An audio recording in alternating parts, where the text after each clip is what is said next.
Hello, this is DP Thaplyal and welcome to Economics with DP Thaplyal। आज़ादी का अमृत महोत्सव। इस आज़ादी के अमृत काल में जो 75 ईयर जो हमारी आज़ादी के हो गए हैं, इस 75 ईयर के वैदिक पीरियड से लेकर के आज तक के जो इंडियन एजुकेशन सिस्टम में 75 जो चेंजेज आए हैं, जो सुधार हुए हैं, जो पॉलिसीज एंड कमीशन आए हैं, उन पर आज हम डिटेल से डिस्कस करेंगे। 75 glimpses of the Indian education system, policies and reform since Vedic period to till national education policy 2020। आज हम इसका पार्ट 2, इस वीडियो का पार्ट 2 पर काम कर रहे हैं। पार्ट 1 में हमने प्री इंडिपेंडेंट वैदिक काल से 1947 तक की जितने भी एजुकेशनल रिफॉर्म्स हुए, जो भी पॉलिसीज बनाई गई, जो कमेटी एंड कमीशन की रिकमेंडेशन रही और जो सिस्टम चला आ रहा था वैदिक पीरियड से लेकर के 1947 तक, उस पर चर्चा की थी। और ये पार्ट 2 है। वीडियो के इस पार्ट 2 में हम बाकी 29 तो फर्स्ट पार्ट में है और बाकी जो बचे हुए 46 इवेंट्स हैं जो education policy commission, NCF, committees and policy जो बनाई गई हैं, उन पर आज डिटेल से डिस्कस करते हैं। तो सबसे पहले 1948 में जो हमारे पास कमीशन आया, university education commission, doctor Sarvepalli Radhakrishnan ji के चेयरमैनशिप में यूनिवर्सिटी कमीशन बना 1948 में। और यहाँ पर यूनिवर्सिटी एजुकेशन के वर्ल्ड वाइड बनाने के लिए, इसके डेवलपमेंट के लिए, इसके इम्प्रूवमेंट के लिए और इसे और ज़्यादा कॉम्पिटिटिव बनाने के लिए और ज़्यादा सुधार के लिए इस कमीशन ने 1948 में काम किया। अब जो 31 इवेंट है सेकेंडरी एजुकेशन कमीशन 1952, जिसे हम मुदालियर कमीशन के नाम से भी जानते हैं, ये सेकेंडरी एजुकेशन के लिए आफ्टर इंडिपेंडेंस, स्वतंत्रता के बाद का पहली कमीशन रहा है। The report give broader view about the educational problems of the Indian and propose to increase efficiency of production. जो ये मुदालियर कमीशन है, इसने बहुत सारे रिकमेंडेशन दिए हैं जो इम्पोर्टेंट रिकमेंडेशन रही है एजुकेशन के फील्ड में, सेकेंडरी एजुकेशन के फील्ड में। उनमें अगला जो है, the commission suggest diversification of high school courses and the establishment of multipurpose high schools. उन्होंने हाई स्कूल के एजुकेशन सिस्टम को सुधार करने के लिए और डिफरेंट टाइप के जो सुधार हो सकते हैं, जो डाइवर्सिफिकेशन हो सकता है, उसके लिए अपने सुझाव दिए मुदालियर कमीशन ने। मुदालियर कमीशन ने इसके अलावा रिकमेंड किया टेक्निकल स्कूल खोलने की बात की। इस कमीशन में एक और सुझाव रखा गया कि भारत में टेक्निकल स्कूल्स को भी साथ के साथ डेवलप किया जाए। इसके बाद जो secondary education commission 1952 Mudaliar commission जिसकी हम बात कर रहे हैं, उसने teaching, textbook and system of examination, इन 3 चीजों में सुधार लाने की बात की। इनके मेथड्स में चेंज करने की बात की। टीचिंग को और ज्यादा यूजफुल, पावरफुल और स्टूडेंट फ्रेंडली बनाने की बात की। टेक्स्ट बुक को कॉम्प्रहेंसिव बनाने की बात की। अच्छी क्वालिटी की टेक्स्ट बुक बच्चों के लिए जो यूजफुल हो, ऐसे सिलेबस एंड सिस्टम को डेवलप करने की बात की। और एग्जामिनेशन सिस्टम में रिफॉर्म करने की बात मुदालियर कमीशन ने सेकेंडरी एजुकेशन के लिए की। इसके अलावा इसके बाद जो मुदालियर कमीशन के बाद जो बहुत इंपॉर्टेंट एक कमीशन आया, उसे हम कोठारी कमीशन के नाम से जानते हैं। Indian education commission 1964-66 Kothari commission बोलते हैं। इसकी बहुत सारी रिकमेंडेशन से इंडियन एजुकेशन सिस्टम में बहुत सारे चेंजेज आए, बहुत सारे सुधार हुए, बहुत सारे रिफॉर्म्स हुए। The commission views education had the power to work as a powerful instrument of social, economic and political changes.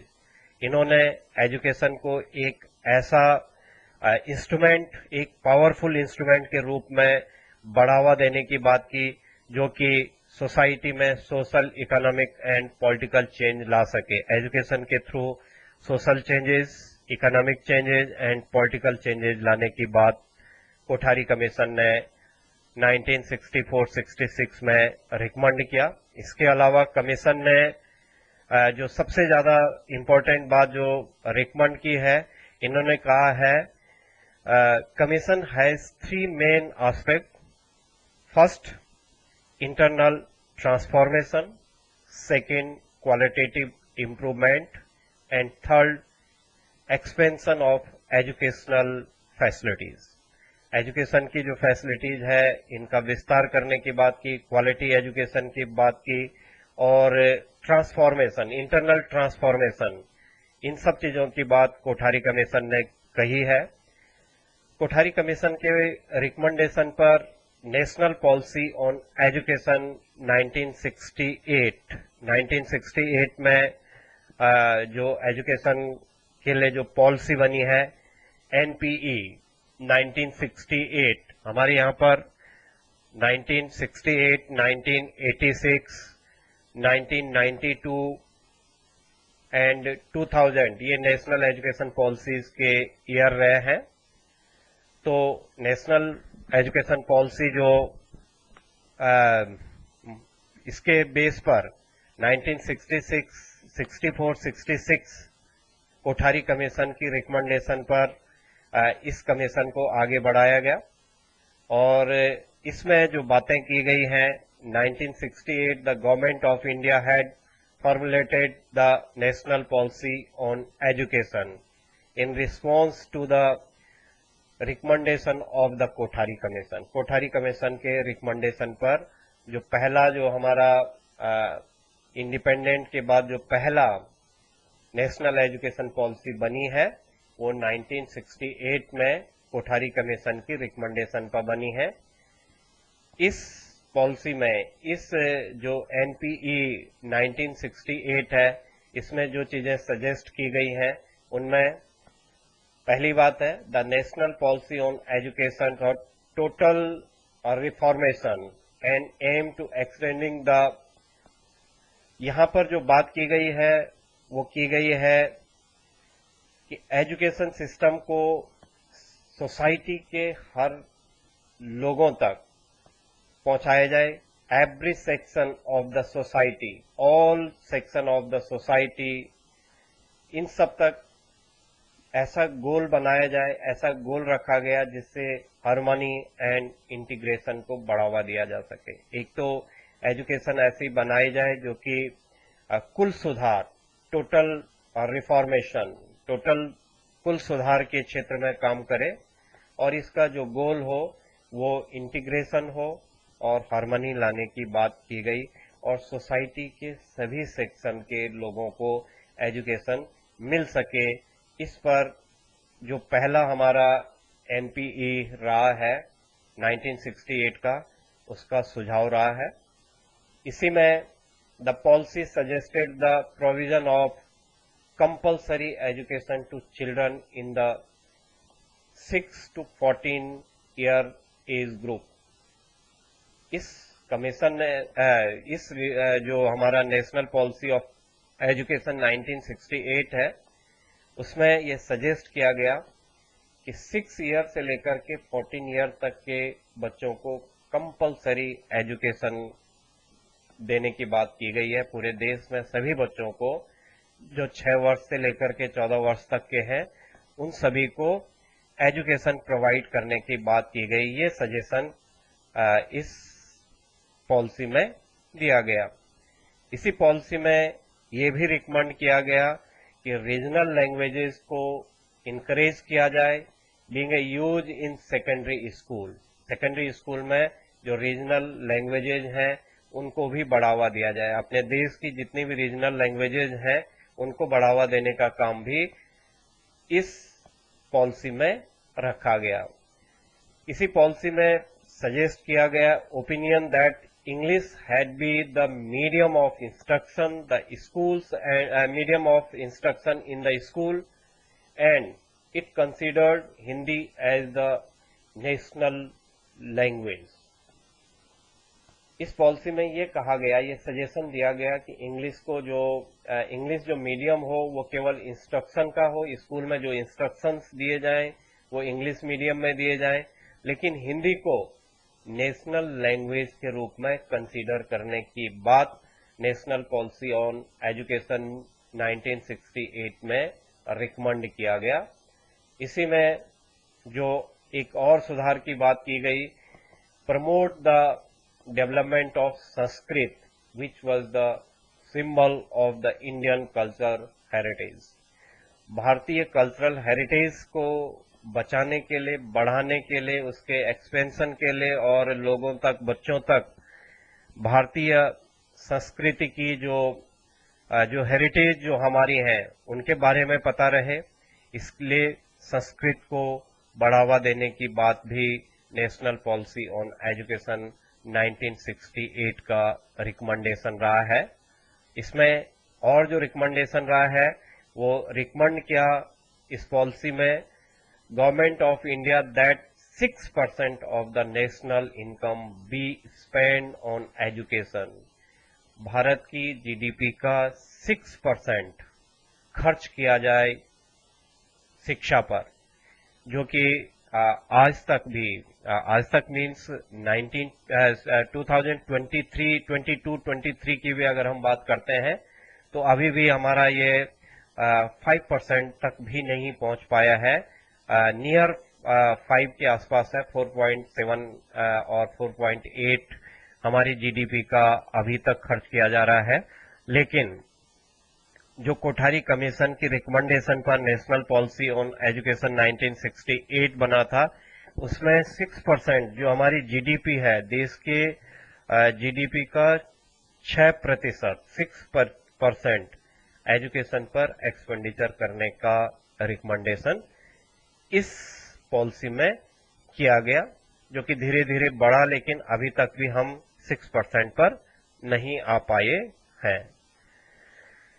इसी पॉलिसी में और रिकमेंड किया गया और एनसीईआरटी एंड एससीईआरटी, एनसीईआरटी जो national council of education research and training, and state level पर इसी को हम SCRT, state council of education research and training, were established to maintain the standard of education।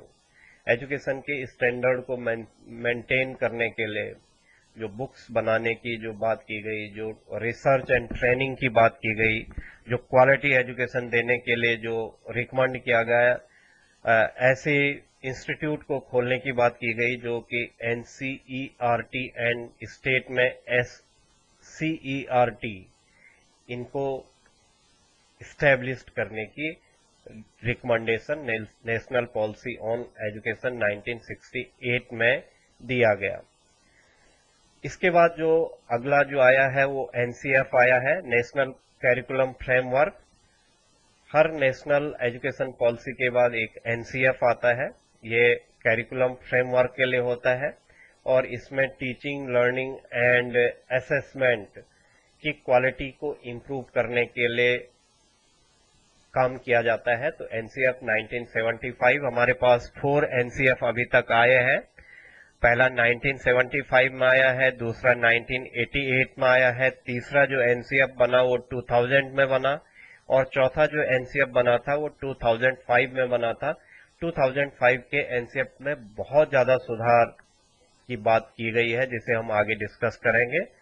तो जो नेशनल कैरिकुलम फ्रेमवर्क पहला जो भारत का 1975 में बना, इसने टीचिंग, लर्निंग एंड असेसमेंट को क्वालिटी को इम्प्रूव करने की बात इस एनसीएफ में की गई। उसके बाद 1978 में एक और इवेंट हुआ जिसे हम बोलते हैं adult education, national adult education programme start किया गया 1978 में। अगला जो 1979 में जो इम्पोर्टेंट इवेंट इंडियन एजुकेशन के फील्ड में हुआ है वो हुआ draft national policy on education 1979, NEP 1979 proposed the development of education system that help people not only knowledge but also academic skill। जो इन्हांस करने की बात की गई वो केवल नॉलेज की बात नहीं की गई है, यहाँ पर केवल नॉलेज इन्हांस ना हो, इसके अलावा एकेडमिक स्किल को भी डेवलप किया जाए। इससे पहले नॉलेज एजुकेशन की बात की गई थी, जो मुदालियर कमीशन ने भी जो रिकमेंड किया था, कोठारी कमीशन ने जो रिकमेंड किया था, वो एजुकेशन सिस्टम को, सेकेंडरी एजुकेशन सिस्टम को मोर नॉलेजेबल बनाने की बात की गई थी। लेकिन जो NEP 1979 की रिकमेंडेशन रही है उसने नॉलेज को इन्हांस करने के साथ साथ एकेडमिक स्किल पर भी बात की है। नेशनल पॉलिसी ऑन एजुकेशन 1986 जो दूसरी हमारी नेशनल एजुकेशन पॉलिसी बनी है 1986 में, इसमें बहुत सारे सुधार किए गए हैं। पहला जो रिकमेंडेशन इसने दिया है, एजुकेशन प्रोवाइड की जाए SC, ST, other backward classes and womens, इन सब के लिए अपॉर्चुनिटी दी जाए एजुकेशन की। इन सब सेक्शंस को, जो सोसाइटी के SC, ST, OBC and women, इन सबको एजुकेशन प्रोवाइड करने की अपॉर्चुनिटी की बात पूरे देश में इस पॉलिसी के द्वारा की गई है 1986 की पॉलिसी में। इस पॉलिसी में और बहुत सारे रिकमेंडेशन किए गए हैं। It also give improvements for the establishment of open university by the sitting of the Indira Gandhi. IGNOU की एस्टेब्लिशमेंट का रिकमेंडेशन इसमें किया गया। इंदिरा गांधी ओपन यूनिवर्सिटी, जो डिस्टेंस एजुकेशन, जो लोग रेगुलर कॉलेजेज में नहीं जा पा रहे थे, उनके लिए डिस्टेंस एजुकेशन के रूप में IGNOU, Indira Gandhi national open university Delhi में सेटअप करने की बात इस कमीशन में, इस पॉलिसी में की गई। इसके बाद NCF 1988 आया। इस एजुकेशन पॉलिसी के बाद NCF आया और इसने भी टीचिंग, लर्निंग एंड असेसमेंट की क्वालिटी को इम्प्रूव करने के लिए अपनी रिकमेंडेशन, अपना कैरिकुलम फ्रेमवर्क तैयार किया। जो अगली इवेंट है वो है vocational education. Central government has been given grants to state government to improvement the programme since 1988। 1988 से इम्प्लीमेंट किया जाए वोकेशनल एजुकेशन। वोकेशनल एजुकेशन के लिए सेंट्रल गवर्नमेंट ने स्टेट गवर्नमेंट को ग्रांट प्रोवाइड करवाई कि वो इम्प्लीमेंट करे वोकेशनल एजुकेशन। व्यावसायिक शिक्षा को बढ़ावा देने के लिए 1988 में एजुकेशन सिस्टम में सुधार किया गया। उसके बाद नेशनल पॉलिसी ऑन एजुकेशन 1992, ये पॉलिसी फ्रेम हुई 1992 में। ये अगली हमारी एजुकेशन पॉलिसी रही है और इसमें जो बात की गई है वो है स्ट्रेंथनिंग नेशनल इंटीग्रेशन। ऐसे एजुकेशन को ऐसे प्रमोट किया जाए, ऐसा डेवलप किया जाए जिससे कि नेशनल इंटीग्रेशन को बढ़ावा दिया जा सके। एक रिकमेंडेशन ये थी। इसके अलावा जो रिकमेंडेशन इसकी रही है, it also emphasize the need for greater transformation of the Indian education system with a focus on quality enhancement.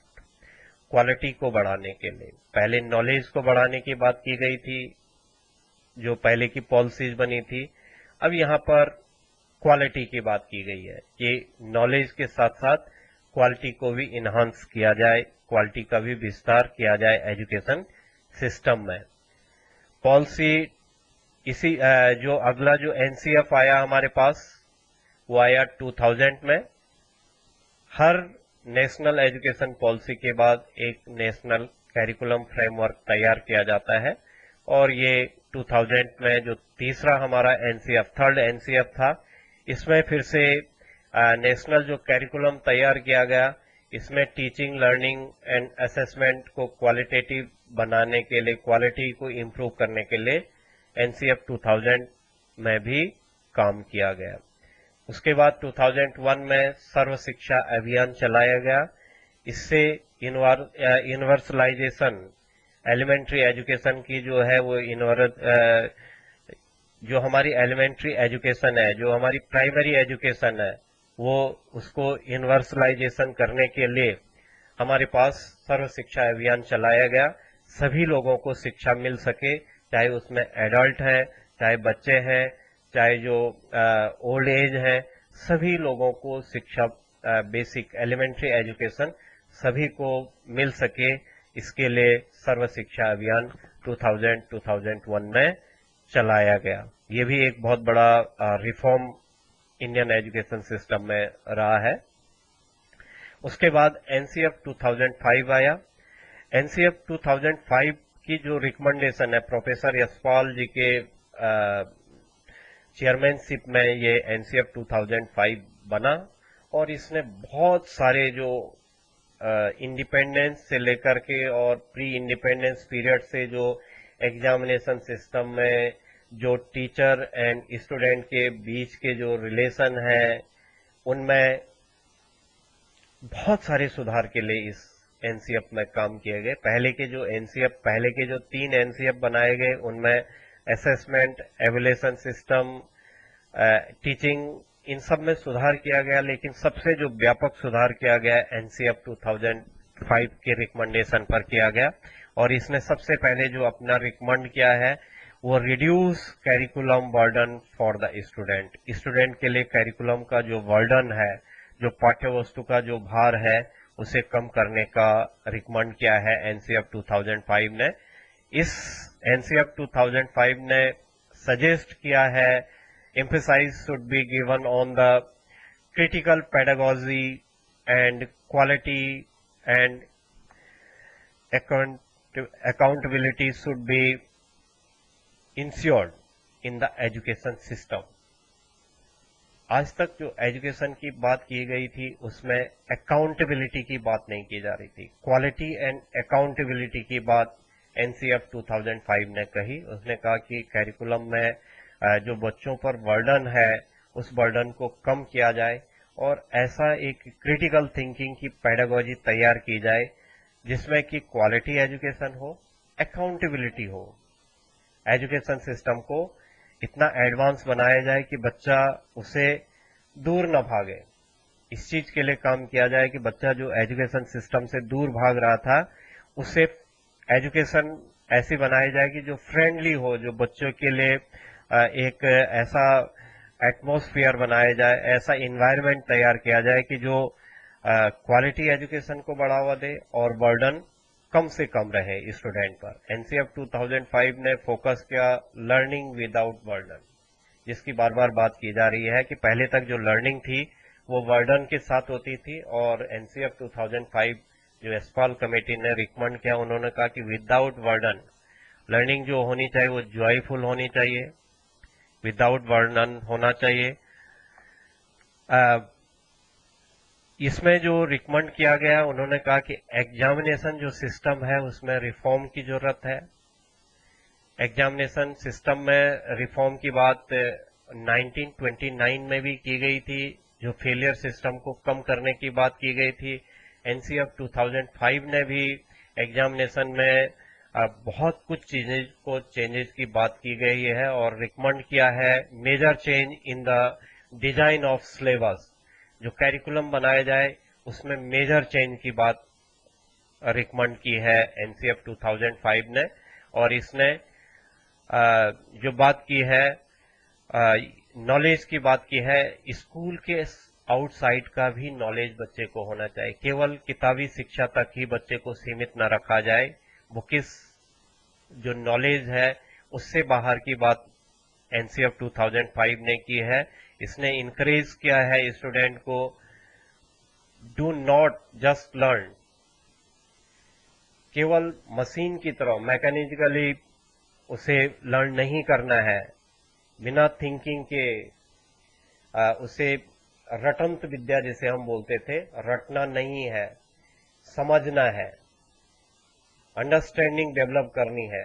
Curriculum को इस ढंग से बनाया जाए, टेक्स्ट बुक्स को इस ढंग से बनाया जाए जो इनकरेज करे, जो इंटीग्रेटिंग एग्जाम की बात की है उन्होंने, क्लासरूम जो लाइफ से जुड़ा हुआ क्लासरूम हो, लाइव हो, ऐसा क्लासरूम हो जो फ्लेक्सिबल हो, बच्चा इन्वायरमेंट से सीखे, क्लासरूम में सीखे, क्लासरूम से बाहर सीखे, पूरी दुनिया का नॉलेज बच्चे को हो। ऐसा केवल बुकिस नॉलेज से बच्चा हट जाए, केवल बुकिस नॉलेज ही न रहे, उसके अलावा भी बच्चे को इन्वायरमेंट से लेकर के और पूरे जो आउटसाइड क्लासरूम है वो नॉलेज मिले, ऐसा कैरिकुलम फ्रेमवर्क का रिकमेंड किया है एनसीएफ 2005 ने। उसके बाद हमारे पास जो अगला जो कमीशन आया वो नॉलेज कमीशन 2009 में आया है। सैम पित्रोदा जी के चेयरमैनशिप में नेशनल नॉलेज कमीशन बनाया गया। 2020, 21, 22 जो ये कोविड पीरियड रहा, जहां पर हम आईटी के माध्यम से जो हमने ऑनलाइन एजुकेशन देने का काम किया, उसका जो बेस है वो नेशनल नॉलेज कमीशन 2009 ही रहा है, जिसके बेस पर कि एजुकेशन फील्ड में आईसीटी का यूज करना शुरू हो गया था। और जब आईसीटी का यूज हो रहा था, इसीलिए कोविड पीरियड में हर बच्चे तक ऑनलाइन एजुकेशन गई है। इसका जो बेस तैयार हुआ है वो नेशनल नॉलेज कमीशन 2009 से हुआ है। The need for the national law framing the right to education, यहां पर बात की गई राइट टू एजुकेशन। उसके बाद आरटीई 2009 भी बना है इसी के रिकमेंडेशन पर। Teacher, student and administration would be have easier access to information and communication technology, ICT की बात यहाँ पर एजुकेशन में बात की गई है, जिसे मैं अभी आपसे बात कर रहा था कि कोविड पीरियड में इस चीज का, आईसीटी का बहुत बड़ा रोल रहा है कि हर बच्चे तक एजुकेशन पहुंची और जीरो सेशन नहीं हुआ है, हर साल बच्चे पास हुए हैं, पढ़ाया गया है। ये नेशनल नॉलेज कमीशन का ही बेस होने के कारण रहा है। इस कमीशन ने और सजेस्ट किया है the need for curriculum and examination change the move away from rote learning. Rote learning की बात जो हमारा एनईपी 20 नेशनल एजुकेशन पॉलिसी 20 है, तो नेशनल एजुकेशन पॉलिसी 20 में भी रोट लर्निंग की बात की गई है, 2009 में भी रोट लर्निंग की बात की गई है। Rote learning and towards the critical understanding of concept as well as factuality growth, ये बात की गई है नेशनल एजुकेशन पॉलिसी 2009 वाले में, नॉलेज के लिए ये बनाया गया था। अब जो बहुत बड़ा चेंज आया 2009 में, और उसे हम कहते हैं right to education act. Education को अधिकार बनाया गया, 2009 में एक एक्ट पास किया गया, जिसे कि अप्रैल 2010 से स्टार्ट किया गया, और ये एक्ट पास हुआ 2009 में, जिसे हम राइट टू एजुकेशन बोलते हैं। और इसमें free and compulsory education class 8 तक की बात की गई है। इस एक्ट को जो बनाया गया है, सभी बच्चों को free and compulsory education act emphasise the importance of the free and compulsory education for children who are in the age group of 6 to 14 year.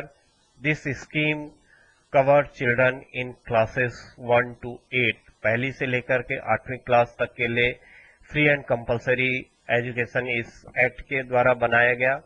और जो शिक्षा का अधिकार का जो एक्ट बना, इसके आधार पर 8वीं क्लास तक नो फेल सिस्टम शुरू किया गया। इसमें कोई भी फेल नहीं होगा, कंपलसरी एजुकेशन होगी एंड फ्री एजुकेशन होगी। ये 2009 में ये एक्ट पास हुआ और अप्रैल 2010 से ये एक्ट इम्प्लीमेंट हो गया था और पूरे देश में इसके माध्यम से एजुकेशन सिस्टम में बच्चों को बढ़ावा मिला और क्लासेज की जो स्ट्रेंथ है वो बढ़ने लगी, बच्चों का पार्टिसिपेशन, बच्चों का स्कूल जाने का बढ़ने लगा। बच्चे जो पहले स्कूल नहीं जाते थे वो बच्चे भी स्कूल जाने लगे और जो फेलिंग सिस्टम था 8वीं तक वो भी इस एक्ट के तहत समाप्त किया गया। उसके बाद 2015 में गर्ल्स एजुकेशन को बढ़ावा देने के लिए बेटी बचाओ बेटी पढ़ाओ अभियान शुरू किया गया और ये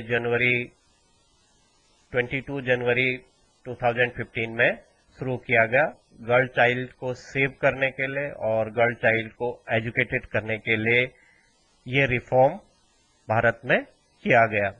इसके बाद आया नेशनल एजुकेशन पॉलिसी 2020, जिसे कि बहुत बड़ा इसमें सुधार करने की बात की गई है, जिसे 2021, 22, 23 में ऑलमोस्ट इसे लगातार इसको इम्प्लीमेंट करने का प्रयास चल रहा है और इस पर काम चल रहा है। ये पॉलिसी जो बनी है ये धीरे धीरे शुरू हो रही है और क्योंकि बीच में कोविड पीरियड भी रहा है, लेकिन उसके बावजूद भी सीबीएसई ने और कई स्टेट जो कई स्टेट हैं उन्होंने 21 में ही इसे शुरू करने का प्रयास किया था। 22 में ऑलमोस्ट कॉलेजेस में और स्कूल में और सीबीएसई ने इन सभी ने इसे शुरू कर लिया है।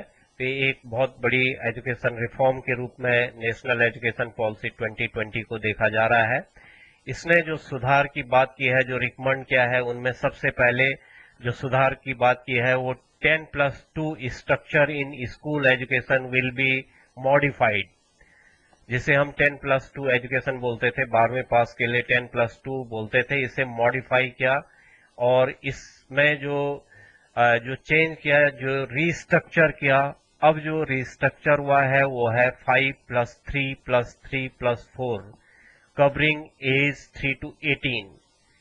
पहले जिसे हम 10+2 12वीं पास जिसे बोलते थे, अब ये इस स्ट्रक्चर को रीस्ट्रक्चर करके 5+3+3+4 इन 4 स्टेजेस में अब जो जिसे हम क्लास बोलते थे उसे ग्रेड बोला जाएगा। तो 4 ग्रेड में इसे 4 भागों में बांटा गया है। फाउंडेशनल है, प्रिपरेटरी है, ये तो प्राइमरी का है, बच्चा 3 साल में स्कूल चला जाएगा। पहले 6 साल की बात की जाती थी, अब प्री नर्सरी की बात की गई है।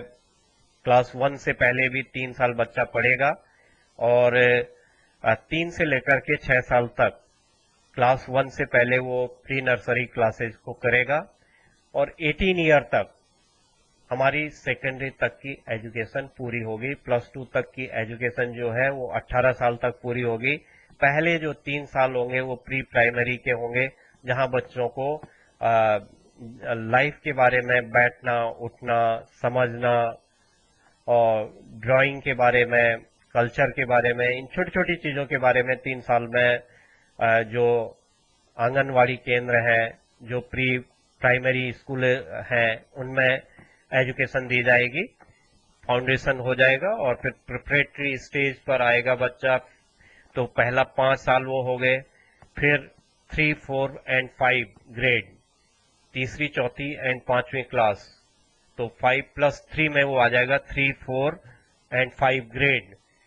और अगला जो 3 होगा वो मिडिल क्लास होगा, 6, 7 एंड 8, और +4 जिसे बोला जा रहा है 9, 10th, 11th एंड 12th। तो ये 4 पार्टों में पूरे एजुकेशन प्राइमरी से लेकर के, प्री प्राइमरी से लेकर के और सेकेंडरी तक के एजुकेशन के लिए रिकमेंड किया गया 2020 पॉलिसी में। इसमें जो और सजेशन दिए गए हैं, जो सजेस्ट किया गया है, empower student through flexibility in the course choice. Courses की जो चॉइस 10th की बात की जाती थी उसमें फ्लेक्सिबिलिटी देने की बात की है। बच्चा अब आगे साइंस, ह्यूमैनिटीज, कॉमर्स ऐसी स्ट्रीम ना होकर के बच्चा अपने सब्जेक्ट की फ्लेक्सिबिलिटी रहेगी कि वो फिजिक्स के साथ हिस्ट्री पढ़ सकता है, मैथ्स के साथ पेंटिंग पढ़ सकता है, ड्राइंग कर सकता है, कुछ भी वो अपने सब्जेक्ट को सेलेक्ट कर सकता है। सीनियर सेकेंडरी लेवल जैसे हम पहले बोलते थे, तो जो सब्जेक्ट हैं उनको सेलेक्ट करने की फ्लेक्सिबिलिटी बच्चे के पास रहेगी, ये रिकमेंड किया है।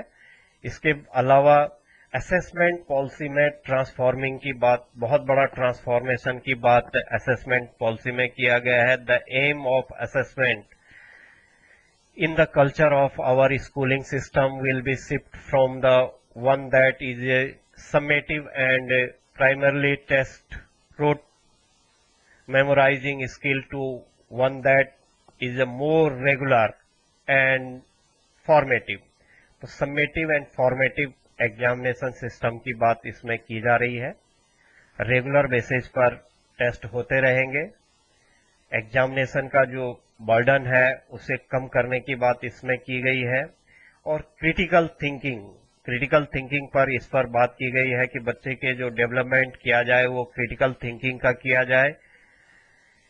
जो कॉम्पिटेंसी बेस्ड बच्चे की जो विकास हो वो कॉम्पिटेंसी के बेस पर उसकी प्रमोशन हो, प्रमोट जो किया जाए, जो लर्निंग जो प्रमोशन होगा, जो प्रमोट किया जाएगा लर्निंग को, वो कॉम्पिटेंसी बेस पर किया जाएगा। और इसके जो टेस्ट होंगे वो रेगुलर बेसिस पर होंगे और बच्चे को हायर ऑर्डर स्किल्स के बेस पर टेस्ट किया जाएगा। हायर ऑर्डर स्किल्स के बेस पर बच्चे को एवोलेट किया जाएगा, असेस किया जाएगा। इसके अलावा जो बात की गई है इक्विटेबल एंड इंक्लूसिव एजुकेशन की बात की गई है। सभी को एक जैसी शिक्षा दी जाए, चाहे inclusive education and equitable education की बात एनईपी 2020 में रिकमेंड किया गया है। इसके अलावा प्रमोशन की बात की गई है, लैंग्वेजेस की, आर्ट की एंड कल्चर की। इंडियन जो लैंग्वेजेज हैं इनको बढ़ावा देने की बात की गई है। जो ग्रेड 5 तक का है उसमें रीजनल लैंग्वेजेज में पढ़ाने की बात की गई है। मींस जो 5+3 का जो स्टेज है, पहले 8 साल रीजनल लैंग्वेजेज में बच्चे को पढ़ाया जाए, ये रिकमेंड एनईपी 20 ने किया है। इसके अलावा आर्ट एंड कल्चर को बढ़ावा देने की बात भी इसमें की गई है। जो इसमें एक और रिकमेंड किया गया है, online and digital education, encouraging equitable use of technology को बढ़ावा दिया जाए। ऑनलाइन एंड डिजिटल एजुकेशन को बढ़ावा देने की बात एनईपी के रिकमेंडेशन 2020 का रिकमेंडेशन है।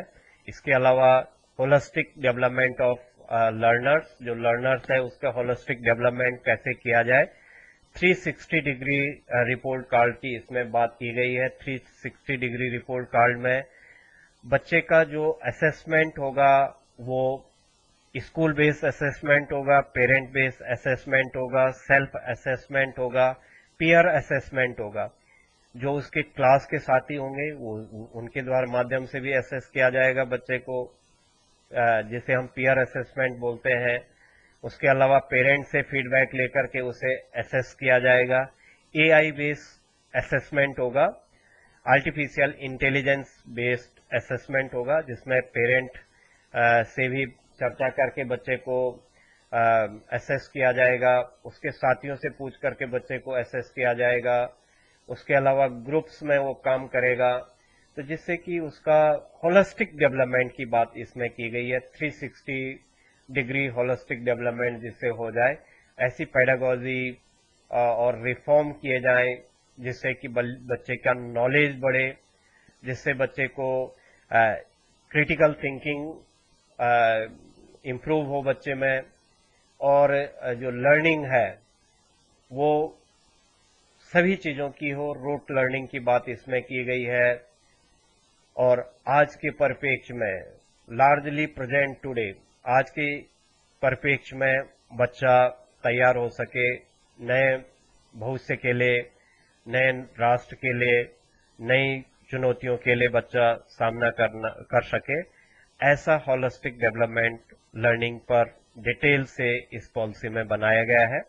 इसके अलावा ड्रॉप आउट, जो पढ़ाई में जो बीच में ही बच्चे स्कूल छोड़ देते हैं, ड्रॉप आउट रेट को कम करने की बात की गई है। जो ड्रॉप आउट बढ़ता जाता है, बच्चे बीच में पढ़ाई बीच में किन्हीं न किन्हीं कारणों से छोड़ देते हैं, इस ड्रॉप आउट रेट को कम करने की बात की गई है। और इसके लिए हायर एजुकेशन में अलग अलग कोर्सेज बनाए गए हैं। पूरा ले लेगा तो डिग्री होगा, कम लेगा डिप्लोमा होगा, सर्टिफिकेट, डिप्लोमा, डिग्री, इस ढंग से एक ही साल पढ़ सकता है तो सर्टिफिकेट कहलाएगा, 2 साल पढ़ेगा तो डिप्लोमा कहलाएगा, 3 साल पढ़ लेगा तो डिग्री हो जाएगी। ऐसे करके जो ड्रॉप आउट रेट है उसे कम करने की बात प्राइमरी से लेकर के और हायर एजुकेशन तक रिकमेंड किया गया है एनईपी 2020 में। उसके बाद कैरिकुलम को रिड्यूस करने की बात की गई है। यहाँ पर फिर से जैसे 2005 एनसीएफ में कहा गया था, प्रोफेसर यशपाल जी ने बच्चों पर जो बर्डन हो रहा था उसे कम करने की बात की थी। उसी के बेस पर एनईपी 2020 में भी कैरिकुलम को रिड्यूस करने की बात की गई है और कैरिकुलम को रिड्यूस किया जाए और enhance essential learning and critical thinking, इसकी जगह पर बच्चे को क्रिटिकल थिंकिंग की आदत बने, क्रिटिकल थिंकिंग बेस्ड बच्चा तैयार हो, न कि कैरिकुलम का जो बोझ है वो ज्यादा रहे। तो रिड्यूस किया जाए कैरिकुलम को और क्रिटिकल थिंकिंग बच्चे की डेवलप हो सके, इसके लिए काम करने की बात की गई है।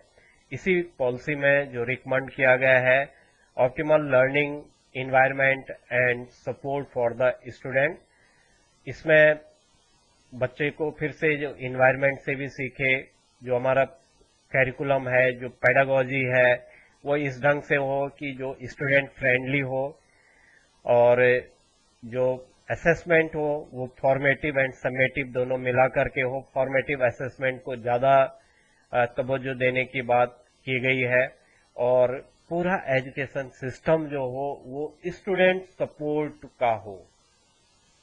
अभी तक ये बात की जाती थी कि स्कूल सपोर्ट का हो, टीचर सपोर्ट का हो, सिस्टम सपोर्ट का हो, लेकिन एनईपी 2020 कह रहा है कि जो हमारा एजुकेशन सिस्टम हो वो पूरी तरह से स्टूडेंट सपोर्ट के लिए तैयार हो। ऐसा एक सिस्टम बनाया जाए एजुकेशन में, ऐसे सिस्टम को इन्होंने रिकमेंड किया है।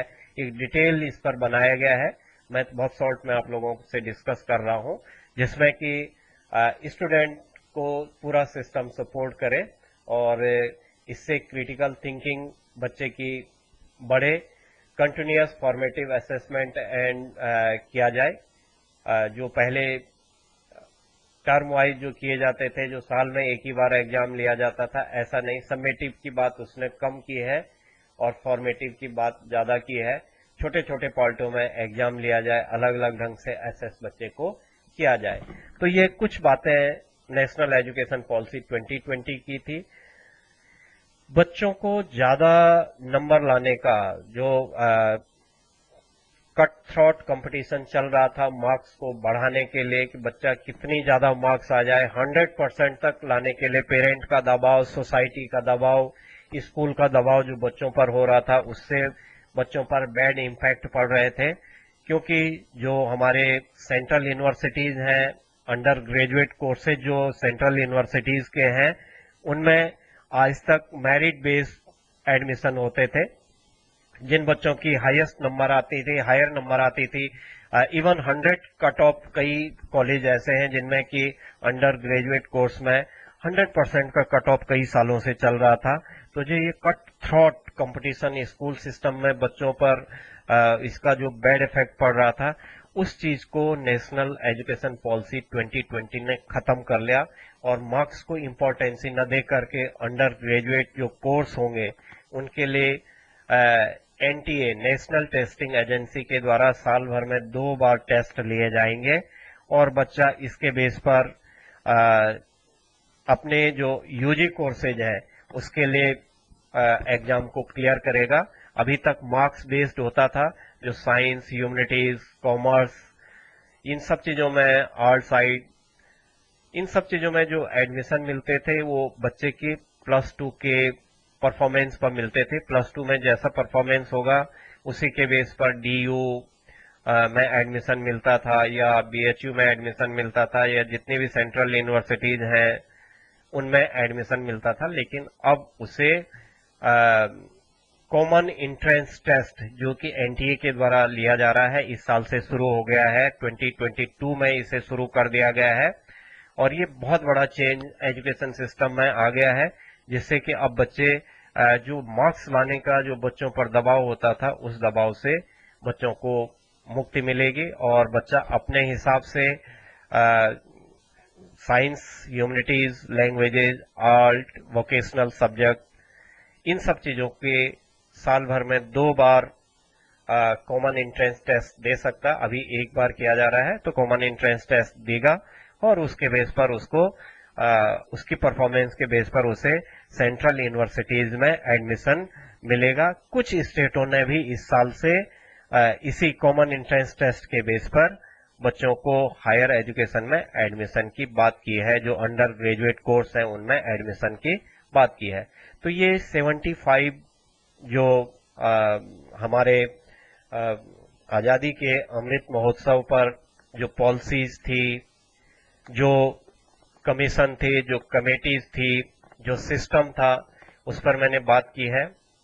इंडियन एजुकेशन सिस्टम एक बहुत बड़ा एजुकेशन सिस्टम है। ये बहुत पुराने समय से चला आ रहा है। ऋग्वेद से लेकर के और आज तक की बात की जाए तो भारतीय शिक्षा का जो इतिहास है वो स्वर्णिम युग का इतिहास है। दुनिया का सबसे पुराना एजुकेशनल सिस्टम और इसकी हिस्ट्री रही है। 75 इवेंट में इसे बांधना हो सकता मेरी मूर्खता हो, लेकिन मैंने प्रयास किया है कि वैदिक पीरियड से लेकर के और 2020 तक की जो इम्पोर्टेंट इवेंट्स हमारी एजुकेशन सिस्टम में रही हैं, उन सब पर मैंने डिटेल से जो शॉर्ट इसकी समरी डिटेल से नहीं कर पाया, समरी जो इसकी रही है उस पर चर्चा की है मैंने।